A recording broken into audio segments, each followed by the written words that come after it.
This video is going to help a lot of people because it was a very specific injury to the anterior compartment of the neck that caused paroxysmal supraventricular tachycardia, vagus nerve problems, anxiety, lost the ability to sleep.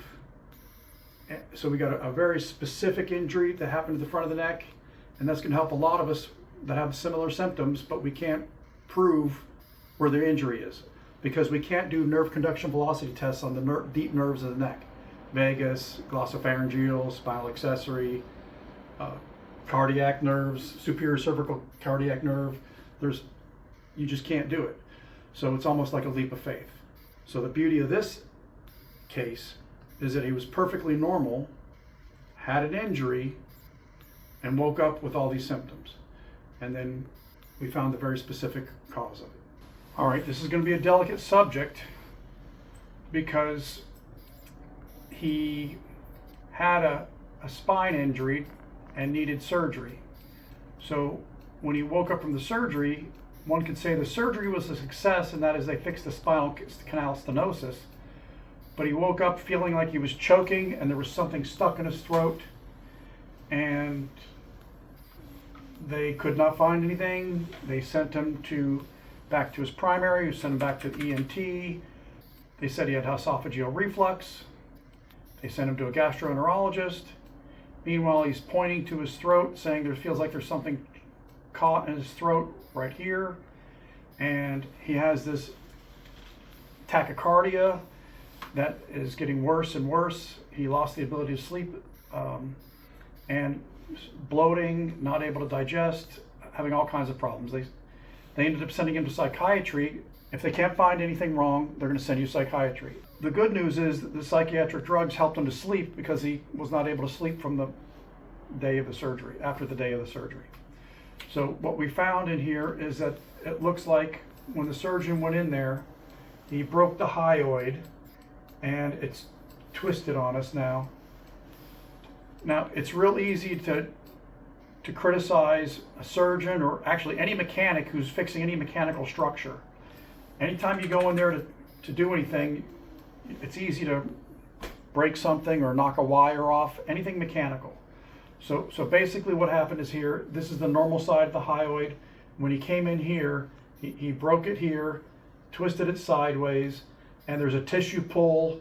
And because of that tissue pull, now we're going to have injury or irritation of the, in my opinion, because you can't prove it one way or the other, the superior cervical cardiac nerve, branch of the vagus nerve, which is responsible for decreasing heart rate and force of myocardial contraction. Parasympathetic afferent fibers provide the afferent limb of cardiovascular reflexes associated with alterations in blood pressure and blood chemistry.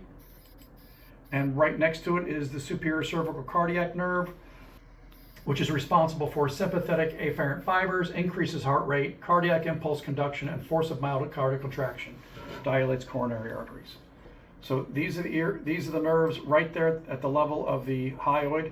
Now, any nerve that we say is irritated in there, it's just speculative because you can't prove it one way or the other, but it makes logical sense.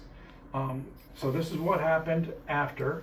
Now, we do have imaging of what he looked like before. So here we are looking at the same structure. There's the hyoid before the surgery. And as a matter of fact, this is where the second surgery was done, at this level. So you can see where the surgeon had to come in there. And I personally do not, here's my recommendation on this. I don't want anybody to sue the surgeon. I don't think he should be sued. I think your best shot of getting this thing fixed is going back to the surgeon, because another surgeon's not going to want to touch it. And especially if they think you want to sue somebody, you're going to get stuck. So the idea here is go back to the surgeon, get him to try to make it look like that. That's what it used to look like, and that's what it looks like now. So that's the gist of it. I mean, the other thing, we did adjust his atlas, and his upper neck was as messed up as that video we made on atlas subluxation and gastroparesis. When we adjusted his atlas, he said he felt like he took 3 of those anti-anxiety drugs, aprazolams. His anxiety came down quite a bit. It only lasted for a day or two, then the atlas slipped back out. So when there's loose ligaments or injuries at the cervical cranial junction, the atlas can cause all kinds of different symptoms. But it can cause a lot of things. Sometimes it feels like it can cause just about anything. Anyway, that's pretty much what we found on this case. Let me run through some screenshots here. Here we took some measurements, how far it's away from its normal path, 6.25 millimeters. There's another shot of it showing how wide it is at that particular spot, and then we compare it to the airway. So it's on the outside of the airway, kind of just up against it. I don't know that it displaced it enough for the ENT to see it, but here it's easier to see once you have the right imaging. There's the normal horn where it ends, and then that's how it looks afterwards. Now then we show the airway. There's after injury, that's how it lays before the injury, relative to the airway.